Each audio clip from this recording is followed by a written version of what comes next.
On KDWN with Doug Bennett and Toby Bickmore from Southern Nevada Water Authority. We were talking about municipalities and how they use and consume water and conservation efforts there. I know there's a lot of different ways to conserve through efficient equipment, just not using it, and then there's also codes that are being changed.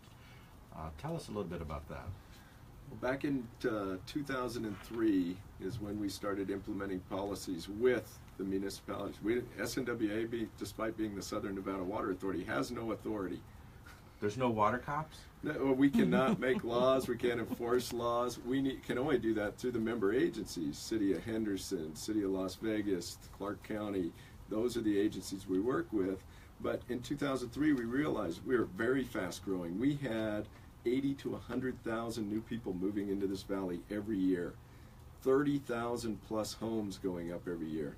Now, back in 2003, for every customer that I was able to coax to change their ornamental lawn to a water-efficient landscape, 28 new houses went up, and they all had little green grass front lawns, right? And for the most part, we're talking about lawns the size of this recording studio. People are not playing on them. There's no Easter egg hunt. They get watered, they get mowed. They're only walked on when the guy's pushing the lawnmower over them. And so we were making the same mistake over and over, which was, it was a great deal if you're in the business of replacing lawns because you had ultimate job security. But it was the wrong thing to do. And people were very concerned. All of us that already lived here said, it was the guy who moved here the day right after me that wrecked this town, right? Yeah. Even the vast majority of us are immigrants to Southern Nevada.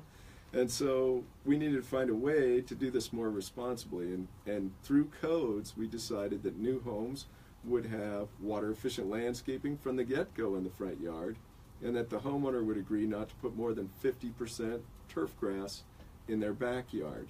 So you could still have a lawn for your kids to play on. We weren't just weren't going wall to cinder block wall to cinder block wall, and from the house to the back wall. We're not carpeting the property anymore.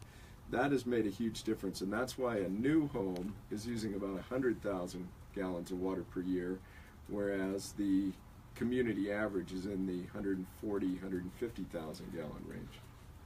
I think the other thing also with that is we, because we have the different agencies around the valley, it's critical that we work with them to have a similar policy also, which is a little bit of a challenge because then you have to get them all together. But the thing Doug has always mentioned is you don't want to have it where somebody is living in Las Vegas and they want to move to Henderson because there's more lenient rules or it's easier, on water restrictions or what have you. So that's the other thing is any of these things we've done as far as code is something that we want to make sure that they all do, so you have a similar rules. Keeping the band together, no solo acts, right? Right. So it's pretty well everybody standardized. Moving the same direction. Standardized across the valley that way then. Yep. Yeah. Absolutely. That's the way it should be. So let's talk turf a little bit.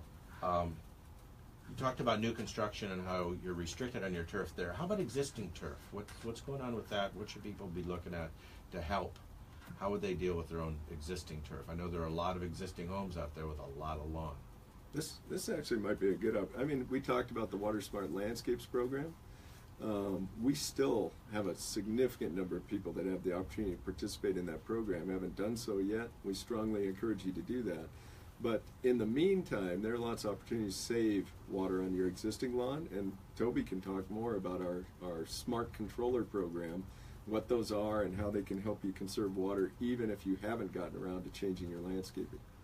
Okay. So, the first thing is obviously if the biggest savings that somebody wants to save is take out grass. But we understand there's a lot of people that just, for whatever reason, they, if they use it, if it's a backyard or what have you, like Doug said, we want to then work with them to be as efficient as they can with it.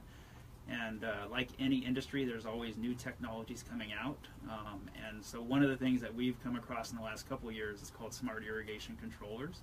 And so your typical irrigation controller, you put in, Monday, Wednesday, Friday, I'm going to water and for a certain amount of minutes, and it just has a set schedule all the time. And in order to change it, you have to go in and change it if it's by season or what have you. And so the smart irrigation technology actually ties that controller into a weather station. So, and then some of them have it where you even put in specific plant types. And so basically you start watering based on the plant's needs and whatever our weather climate is, as opposed to a set schedule. And so those type of controllers, and so if it's cooler in a day than it's supposed to, it'll actually reduce the watering. Whereas obviously most people won't go out on their controller and do that. If it rains, it's going to shut the system off. Yeah, Again, most people and you'll won't get do a that. note on your cell phone, Paul. It'll send you a note saying, "Hey, it looks like it's raining where you live. I turned off your water. Is that okay?"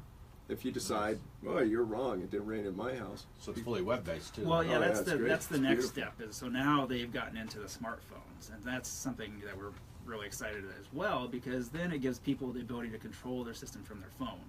And so if it's raining outside and you're in Europe, you can turn your system off.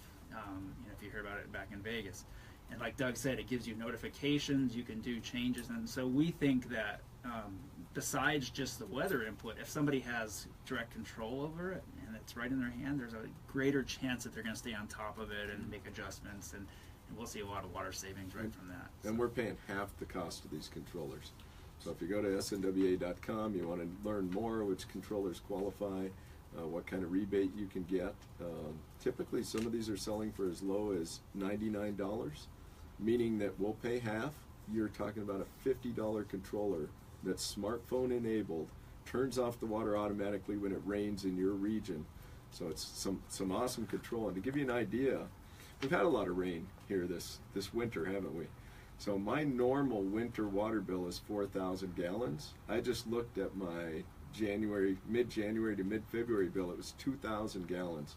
The difference was that controller said, "It's raining, I'm not going to water." Even though we only water one day a week, it said, "Nope, I'm not watering on Tuesday," because it keeps raining in Las Vegas. So it's easy when you're on one day a week watering. It can even be easy to forget that you should go turn it off because it seems so infrequent, right? But the average watering event is more than 500 gallons of water. And every time you go out there and turn that off, there's 500 gallons of savings and literally hundreds of thousands of properties that can be doing that. So, and just to go back, the question on turf also, I mentioned our Water Smart Landscapes, we're on our biggest program, completely voluntary, and on the residential side, I still get between 50 and 100 properties every week that come in. And so, I do several thousand in a year, each year from that program. And so there's still a lot of interest from people. A lot of it's just they're, for whatever reason, not aware of our programs. And, we try to get as much marketing out as possible, but it's still a very successful program. There's still a lot of interest. And so, but again, it's all voluntary. We're working with the community. There's no restrictions on existing turf. There's no plan to say all of a sudden we got to brown out or anything like that. It's all just working with the community and trying to fit into their lifestyles. And if they're interested in converting turf, then come to us. What's the rebate on converting? $2 a square foot for the first 5,000, and then $1.50 after that up to 300,000. So, And where can our listeners find this information? snwaa.com. So SouthernNevadaWaterAuthority.com. Okay. Tell us a little bit about what can our listeners do personally, individuals, to help us conserve water. Well, I think the big thing that we've seen over the last 15 years is the mindset. So it's awareness. So if you're just kind of aware of things going on around your house, it's pretty easy at your house. You can look at all the things that use water. And again, we've been talking about it a lot, but outdoor watering still. At a residential property, in the summertime, that can be 90% of your water. So just having the awareness of, how you're watering outside, if you're over-watering, that's one of the big things to do. Obviously, if you have kids, you can do the base things, turn the water off when they're brushing their teeth. There's all these kind of general conservation messages you can have. There's new technologies in the house, so if you're going to replace appliances, there's always newer appliances that are more efficient. So, dishwashers, washing machines. Doug and I we work a lot with toilets, so there's always more efficient toilets. So, if you're going to replace some toilets, there's more efficient brands of that. Your toilets that produce an awesome flush on 0.8 of a gallon.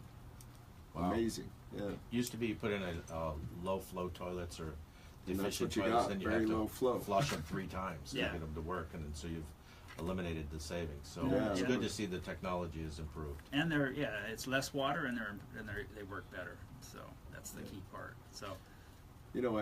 I like to give a kooky example, Paul, of simple things that we do all the time. behavioral. But we've all made orange juice from concentrate, right? Where you got the frozen stuff in the can and you add 3 cans of water. Did you know the average person uses twice as much water to do that as they should? Because they fill the can, but they don't turn off the faucet while they're pouring it into the pitcher. And so I just use that as the mind is the most powerful water conservation tool. Apply it to anything you're using water for, and I guarantee you'll come up with some way to do it more efficiently and come out with the same product in the end. That's what we're looking for. Well, conservation's not about changing how you use water so much as it is just being aware and don't use what you don't need to use. Absolutely. Just use all you want, but don't waste it. Don't use more than you need. Waste is the enemy. Waste is the enemy.